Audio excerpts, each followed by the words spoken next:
What's up, everyone? Welcome to This, That, and the Other, where we talk about Detroit and Michigan State sports. Michigan State with the huge win today, 27-24, and I am shocked. And I'm extremely happy, everyone. Oh my gosh. I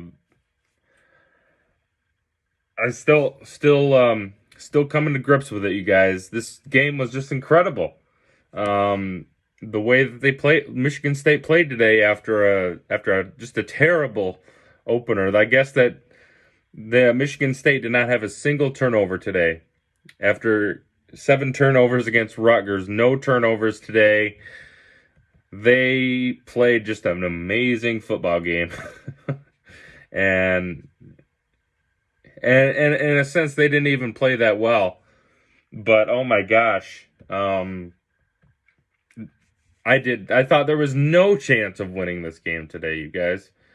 I gotta be upfront with you guys. I did not think there was the slightest chance we could win this game today.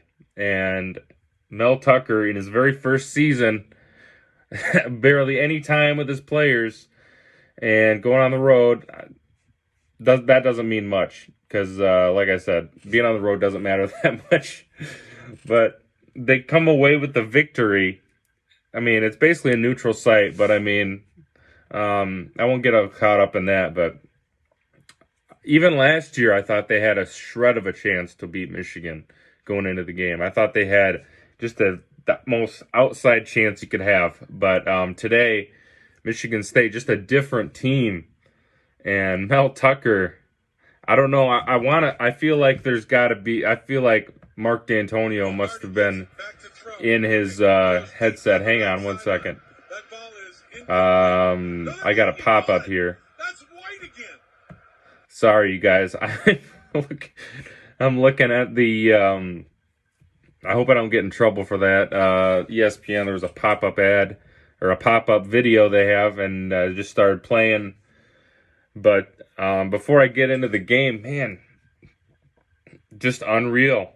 Just did not, for a second, I did not think that we could win this game until about probably midway through the second quarter, maybe. You know, last year they went up early. They went up 7-0 on Max Rosenthal with a nice little touchdown in the first quarter. We're thinking, all right, you know, maybe we can make this game. And this year, we get the 7-0 lead by so long ago now. I don't even remember. Jeez. Okay, so that was I think that was Connor Hayward. No, that's wrong. I don't think.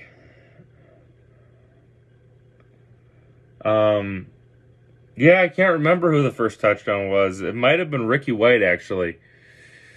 But the defense played incredible today. They were in the backfield almost every single play. They dominated the line of scrimmage. They've just made Michigan so clear to see. They made them not play their game today. Joe Milton was not throwing the ball downfield very much at all.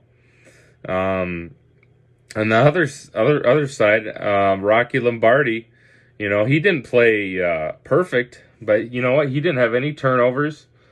You know, he didn't throw any interceptions. You know, 17 of 32. He ended up with 300. Get this, guys. Joe Milton completed 32 passes and for 300 yards. Rocky Lombardi gets 323 yards on 17 completions.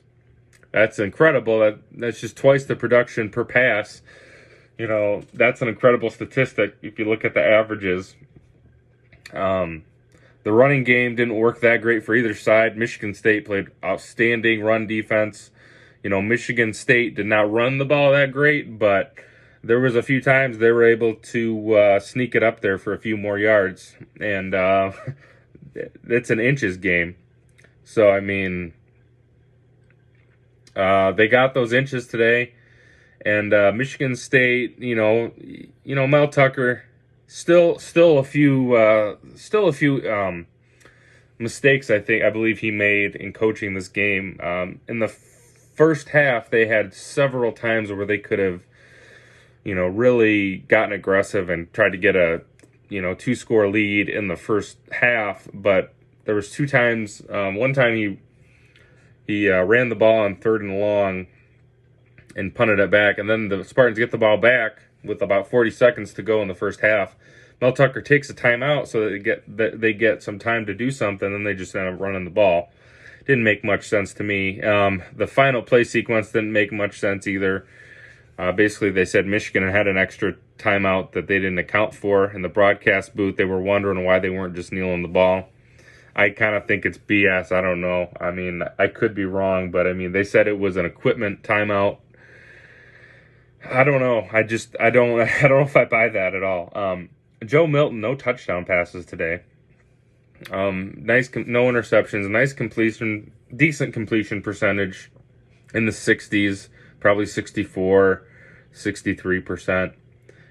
Rocky Lombardi was sub 50% passing most of the day, but man, like, he made the plays when it counted. He made some short passes. This game felt just a lot like 2017. It just felt like the Spartans, they just kept having an answer.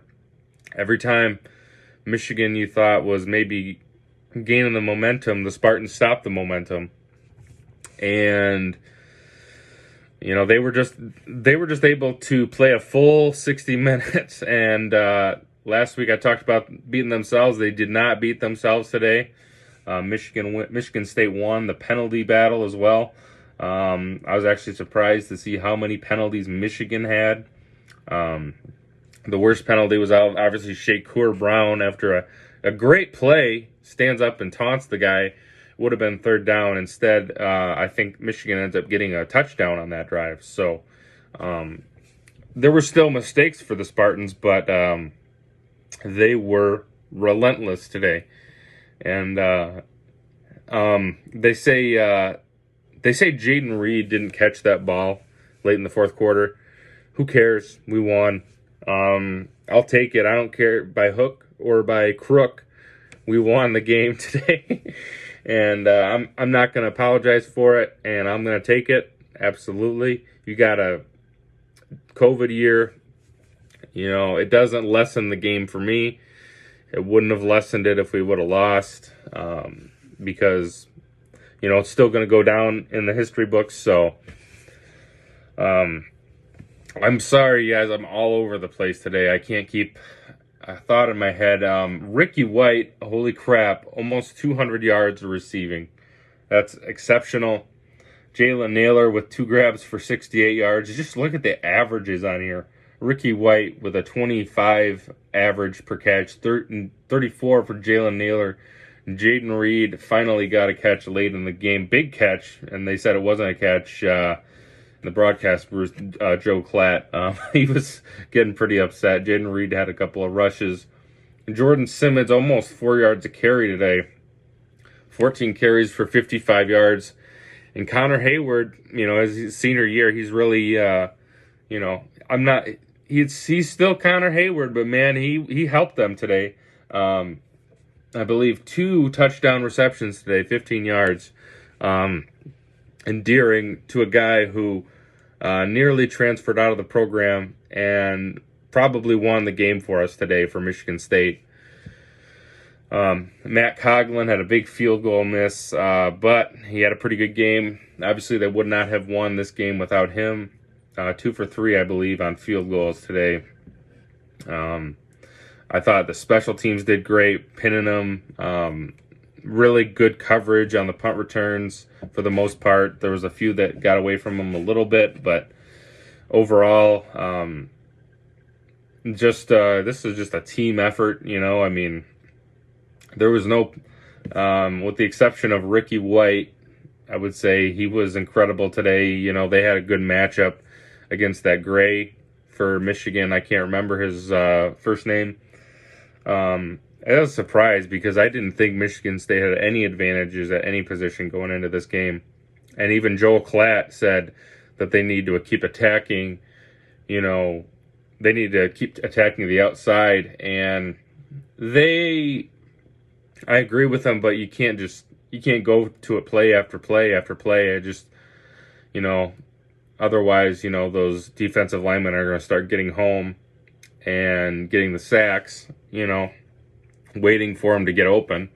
So I don't necessarily agree with him on that, but it was a difference in the game today, definitely. I mean, you take those 200 yards away, there's no way that we win this game today. So Ricky White, coming out of nowhere almost, highly touted recruit, has his coming out party today. And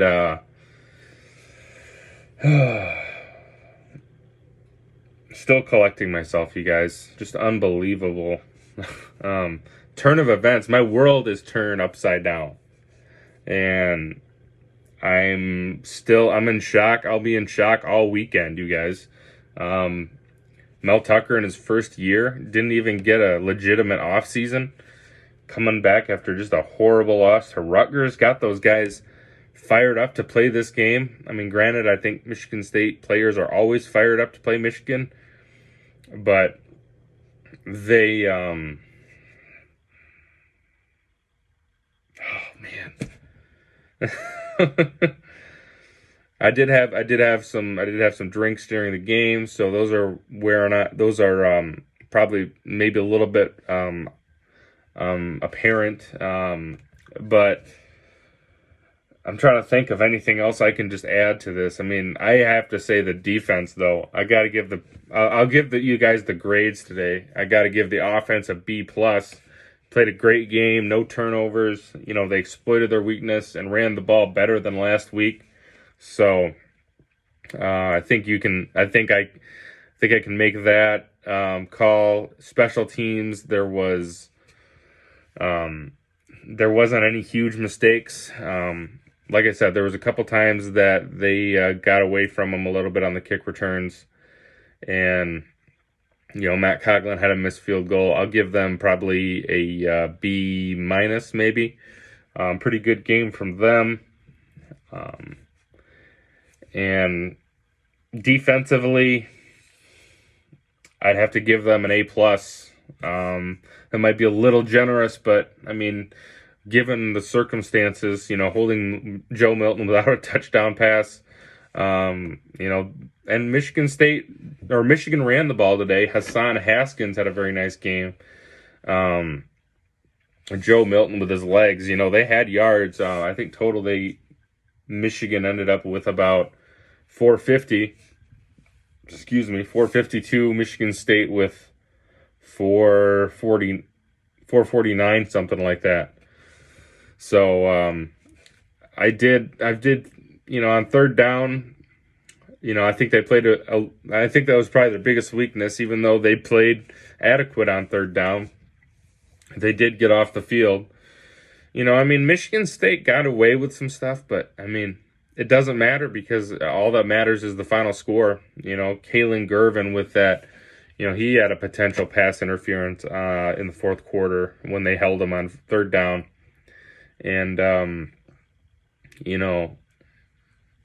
that's not our problem. I hate to say it, but Michigan fans are going to complain about this, you guarantee it. And the Michigan fan complaining is kind of like my favorite part of whenever we win a close game like this, just because, it must suck to be you right now. And it sucked to be us last year, definitely.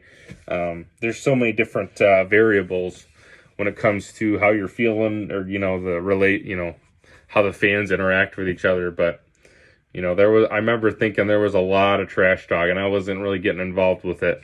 A lot of trash talk coming out of Michigan fans, and I was just thinking, I don't think the Spartans can do it, but this would be the perfect time for them to pull off an upset. But I'm just, and I'm trying to think of anything I might have missed here. But the congratulations for Mel Tucker. At the end of the day, it all comes back to the head coach, and he showed a huge improvement today. And I actually think he called kind of very much similar to a D'Antonio game today. I know they run different defenses, but, I thought they were very quick to the ball today, incredibly quick for what I was expecting. Hassan Haskins with that one pass. Antoine Simmons tips it up and holds him to a field goal. That's the game right there. This is just all coming back to me right now. Just an incredible play. They were relentless today, and they played 4 full quarters, and they were bigger than the moment today, and they exposed Michigan today because Michigan is not. Michigan State is still not I don't think they're a Big Ten contending team as much as I like the win today, but they lost the big game today. Michigan could not afford to lose this game today. And yesterday night, I was watching Maryland and Minnesota, and after watching them, Minnesota fall at the hands of a team that lost very badly to Northwestern, I was thinking maybe that Minnesota team wasn't so good, So, and that was really starting to give me some hope for today, going into this game. So, and then, you just turn on the TV and we'll see what happens.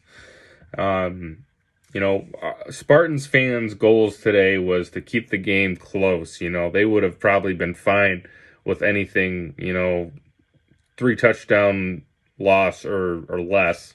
They would have been fine with. But this was completely unprecedented. And I just have to say, just got to give so much credit to Mel Tucker. What he did, the magic he worked this week. I mean, the guy, at this point, this guy's a witch until proven otherwise. Coming up with this win. It was just completely inexplicable, you guys. They did things on defense that last week seemed impossible. Same thing offensively again. Rocky Lombardi, I think that is probably one of the tall tale, signs of this game was the way Rocky Lombardi was able to manage the game. And even though he's not Tom Brady, he was able to keep the Spartans in the game, the whole game, keep them leading, not turn the ball over, not fumble the ball. And make big plays. I mean, he was not the most consistent passer today, but that's exactly what we thought Rocky Lombardi was in terms of he's not like Andrew Luck or he's not like Patrick Mahomes or even Joe Milton. He's not the most accurate quarterback, but if he could limit the turnovers, that's a huge thing for the quarterback. And you see great quarterbacks, they'll throw interceptions, and a lot of times that's just a huge difference in the game. And it would have been if he had thrown those interceptions, but you don't have to be the best quarterback in order to win a game like this. You just need a guy who's going to, keep moving the chains and have a short-term memory and just play 4 quarters. I don't know what else to say, what more adjectives, but I can't think of anything else at this point. You guys, really at a loss for words. Another funny thing, look at the long list of receivers Michigan has. They had like 11 people catch a ball today. Michigan State only had 6 people. So it's kind of one of those games where it's like they were able to move the chains. I think Michigan just had more weapons. You look down the line. Michigan also had a stable of running backs.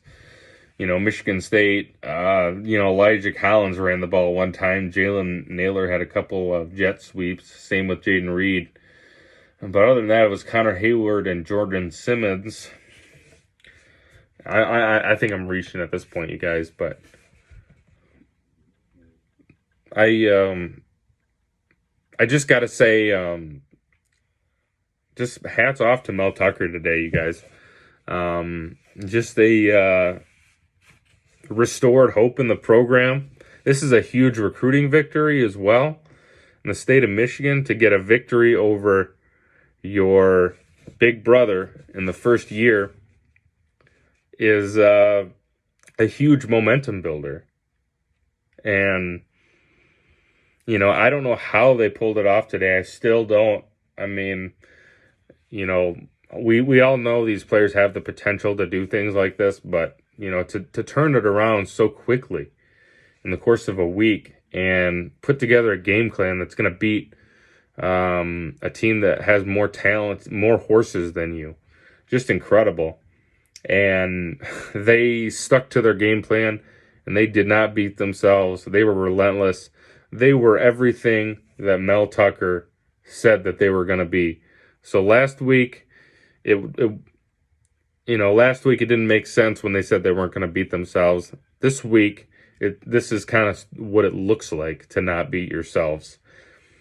And they did it today. And the Mel Tucker era is back in full force, you guys. Like, comment, subscribe. Apologize to any Michigan fans. I didn't mean to hurt anyone's feelings, but it's just another great rivalry game. Incredible. I mean, no one was thinking about the pandemic today, I don't think. I mean, it was at times I thought that that crowd noise sounded pretty realistic that they airdropped in there, but I can't really say much more. But you guys, like, comment, and subscribe, and let me know your thoughts on the game either way. I promise to be nice to you guys. This is supposed to be kind of this is supposed to be a very respectful, I'm a very respectful person. I don't, as far as Michigan is concerned, I don't like Michigan, but I try not to be too disrespectful of, I'm just very happy. So, I don't want anyone to misconstrue that for being disrespectful to Michigan. You don't need to do that. I mean, that's like they always say, pride comes before the fall, right? So I think that might have been relevant in this game. And the rivalry continues, you guys. Like I said, like, comment, subscribe. If you're a Michigan or Michigan State fan, you're welcome. We'll treat you with respect. And if you want to talk about Michigan, I'll entertain that as well, because I'm in a very good mood. And like I said, I promise to be respectful of you guys. And if you need a shoulder to cry on, I'm here. I will make you feel better, regardless of who you root for. So anyways, that wraps it up for this episode of This, That, and the Other. Have a great rest of your weekend, and go green.